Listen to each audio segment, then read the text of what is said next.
Bom, vamos lá, meninos. Então, agora a gente vai ver talvez o sistema aí mais simples que a gente tem na anatomia.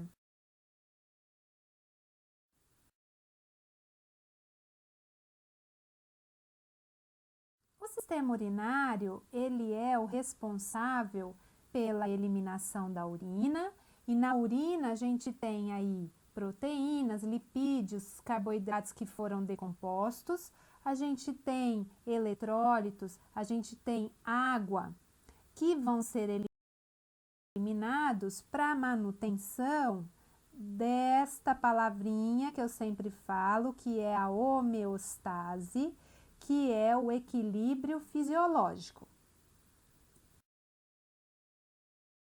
Quem são os componentes do sistema urinário? Então, a gente tem os rins. Então, a gente visualiza aqui nessa figura o rim do lado direito, o rim do lado esquerdo.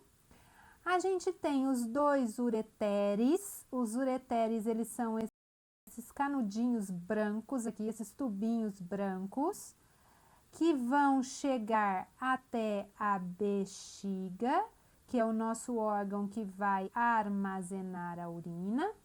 E aí da bexiga vai sair um único ducto, a gente não visualiza aqui, mas ele tá aqui, que é a uretra.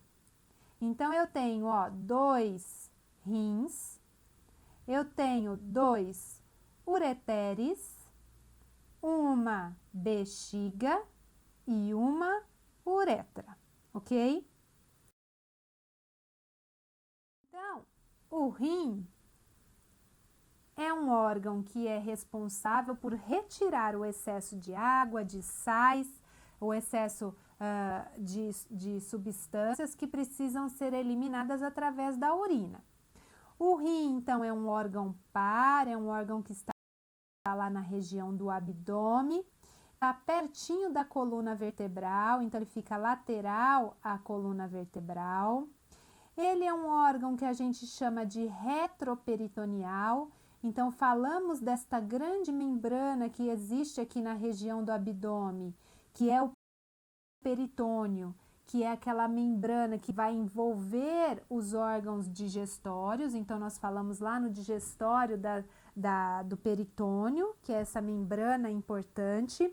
E o rim, ele fica atrás do peritônio. Então, se vocês visualizarem essa figura, né, essa membrana que está desenhada aqui é o que seria o peritônio.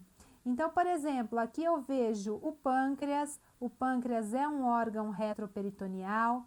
Aqui eu vejo abraçando o pâncreas a região do duodeno, então o duodeno também é um órgão retroperitoneal.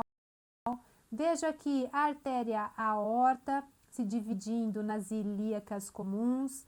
Aqui as veias ilíacas comuns que vão se juntar para formar a veia cava inferior, que a gente visualiza aqui. Então, só para ir relembrando algumas estruturas desta região. Aqui nessa figura, o fígado ele foi retirado, né? Mas o que acontece? Como o fígado é um órgão muito grande, ele acaba que vai fazer com que o rim do lado direito ele seja um pouquinho mais baixo do que o rim do lado esquerdo, tá? Então, por conta da presença do fígado, o rim do lado direito é um pouquinho mais baixo do que o rim do lado esquerdo.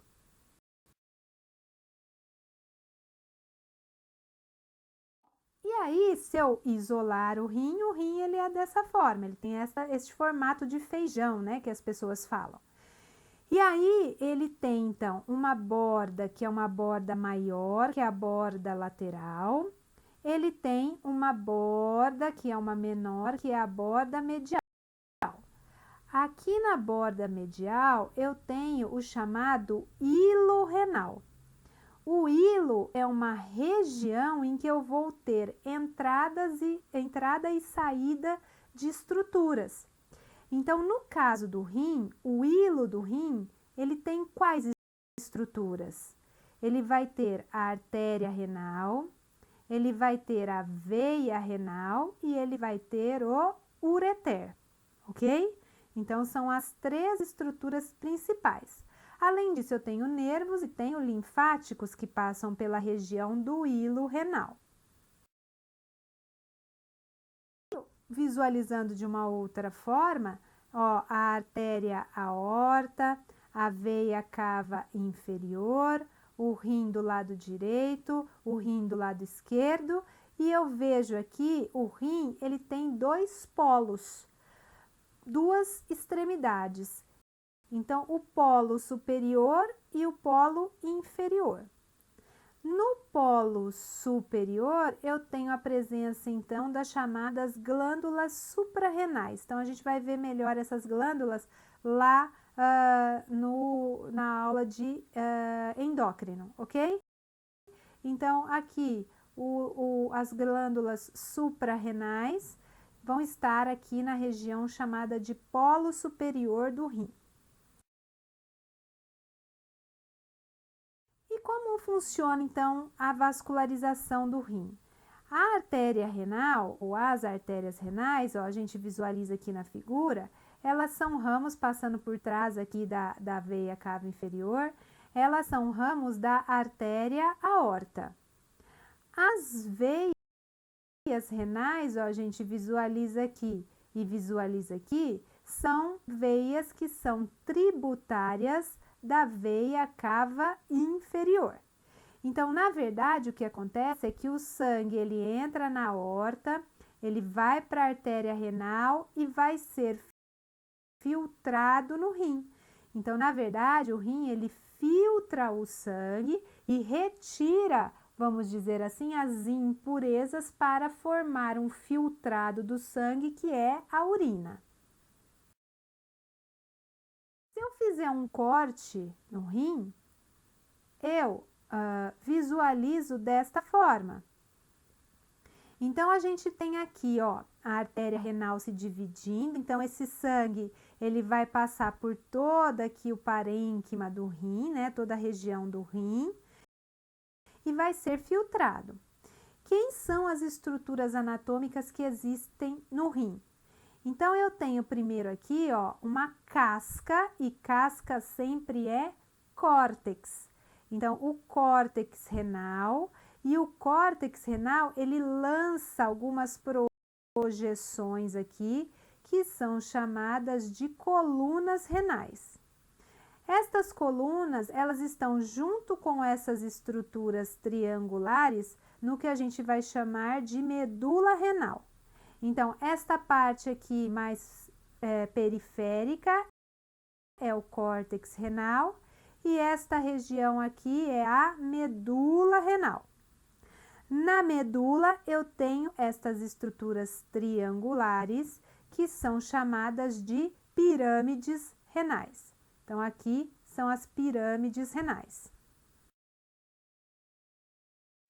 Bom, as colunas, então, são essas projeções do córtex que vão dividir as pirâmides. Então, eu tenho uma pirâmide, uma coluna, uma pirâmide, uma coluna, uma pirâmide, uma coluna, e assim vai. O ápice, a ponta destas pirâmides, é o que eu chamo de papila renal. Na papila renal existe uma área chamada de área crivosa. O que é isso?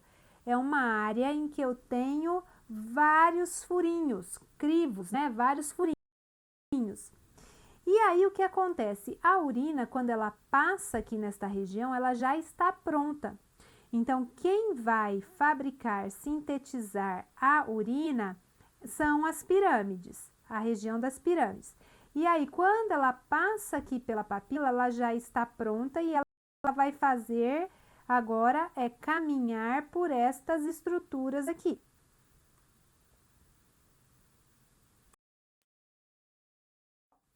Aqui, de uma outra forma, a gente tem lá as pirâmides renais. Então, a urina, ela passa pelas papilas, que são as pontas das pirâmides.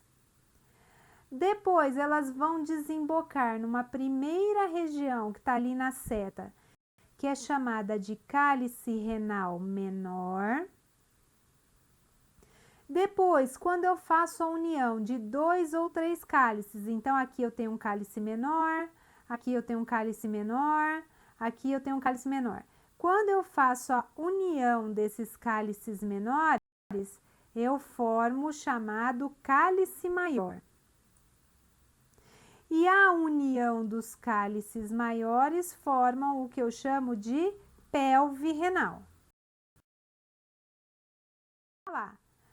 Logo que a urina sai pronta ali da pirâmide renal, ela passa pelo cálice menor, pelo cálice maior, pela pelve renal e aí vai cair no próximo órgão, que é o ureter. Bom, o que eu tenho nas pirâmides que vai formar a urina? Então, as pirâmides renais, elas são, na verdade, formadas pela unidade funcional do rim, que é chamada de néfron. Aqui nas pirâmides renais, eu tenho, olha só aqui nessa figura, muitos néfrons. Então, cada rim tem, olha só, de 1 a 4 milhões de néfrons. E os rins, eles trabalham muito abaixo da capacidade natural deles, né? A gente, tanto que pode acontecer da pessoa ter que retirar um rim ou até doar um rim para outra pessoa e viver bem. Então, a gente consegue viver somente com um rim sem ter grandes problemas. Vamos rever aqui, ó. Então, olha lá. Córtex, que é a casca do rim.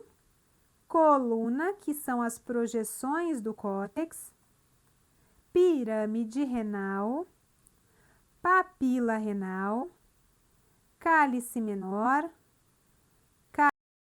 cálice maior, a pelve, e a pelve vai chegar ao ureter, ok? Ureter. O ureter, então, é uma estrutura que sai lá do rim. Ela tem uma parte ainda no abdômen, uma parte já lá na pelve. O ureter tem movimentos peristálticos, assim como lá no digestório, então aqui também, né? E aí o que acontece é que o ureter, ele vai chegar até a região da bexiga. Por cima, olhando a pelve, né, uma vista superior da pelve, eu tenho aqui a região da bexiga. Aqui seria uma pelve feminina, porque eu visualizo aqui o final do útero, o colo do útero. E tenho aqui o sigmoide e o reto, que são as estruturas que estão no final do canal digestório. Então, aqui nessa figura, ó, eu visualizo o ureter chegando. O ureter, ele vai entrar, então, na parede da bexiga.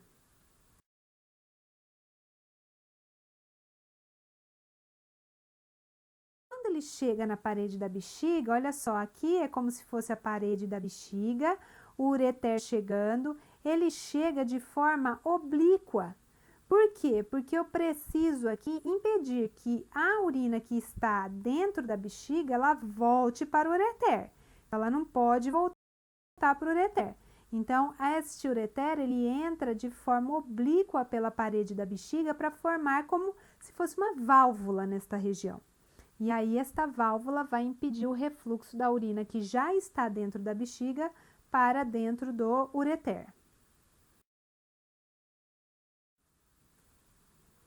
A bexiga, então, é um órgão, uma víscera chamada de oca. Olha ela aqui, ela fica logo atrás da sínfise púbica. Então, na verdade, a bexiga ela funciona como um reservatório de urina.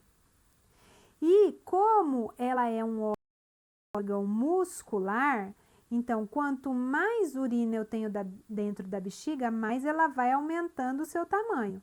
Então, o formato da bexiga muda muito de acordo com o quanto de urina ela tem dentro dela. Eu visualizo desta forma. Então, aqui eu tenho os chamados ósteos dos ureteres, então, onde os ureteres estão chegando. E aí, quando eu junto os dois ósteos dos ureteres com o ósteo interno da uretra, ou seja, onde a uretra vai começar, acaba se formando aqui um triângulo, e este triângulo é o chamado trígono da bexiga ou trígono vesical, tá? Então, trígono da bexiga ou trígono vesical. E aí, como a gente falou, então, que a bexiga é um órgão muscular, é um órgão, então, que tem um músculo chamado de músculo detrusor. Então, o músculo que forma a bexiga, a parede da bexiga, é o chamado músculo detrusor. Né? Então, o colo, a região da bexiga, aqui a gente visualiza na bexiga feminina os dois ósteos dos ureteres e aqui o ósteo interno da uretra, então a uretra feminina. E aqui a bexiga masculina, ó, novamente os dois ósteos dos ureteres, o ósteo da uretra. E aqui nos homens existe um órgão que está bem abaixo da bexiga, que é a próstata, ok? Então, a próstata, ela fica praticamente colada aqui no que a gente chama de colo da bexiga.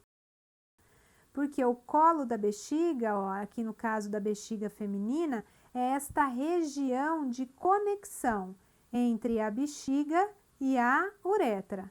Aqui da mesma forma, ó, a conexão entre a bexiga e a uretra.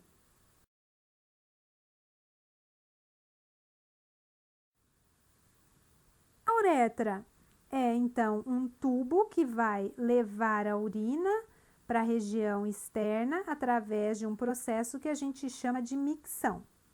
Se a gente olhar aqui essas duas figuras, então eu tenho aqui uma uretra masculina e aqui eu tenho uma uretra feminina. Então, a gente já visualiza que elas são bem diferentes.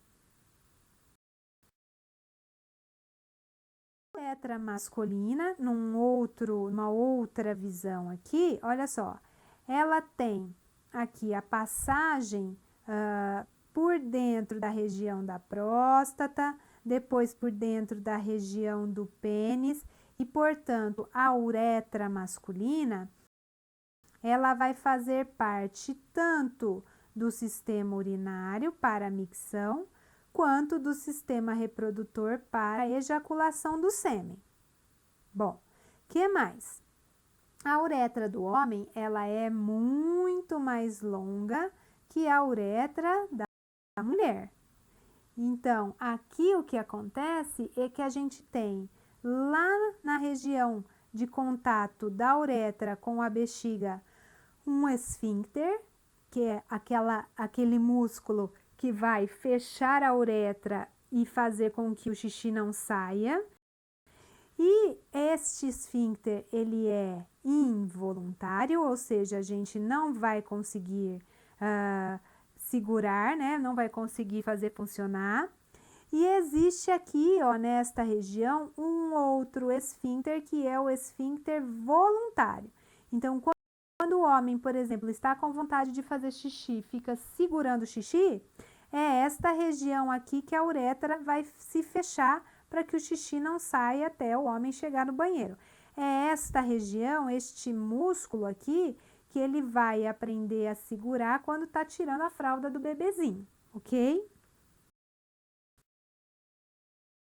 E aí, como vocês viram lá na outra figura, a uretra masculina, ela vai passar por uma série de regiões e vai tendo nomes diferentes. Então, quando ela está passando ainda por dentro do músculo da bexiga, ela é a uretra chamada de pré-prostática ou intramural. Quando ela passa por dentro da próstata, é a uretra prostática. Quando ela passa por dentro deste músculo, que é o músculo transverso profundo do períneo, ela é chamada de uretra membranosa. E aí, quando ela passa por dentro do pênis, é a uretra esponjosa ou peniana.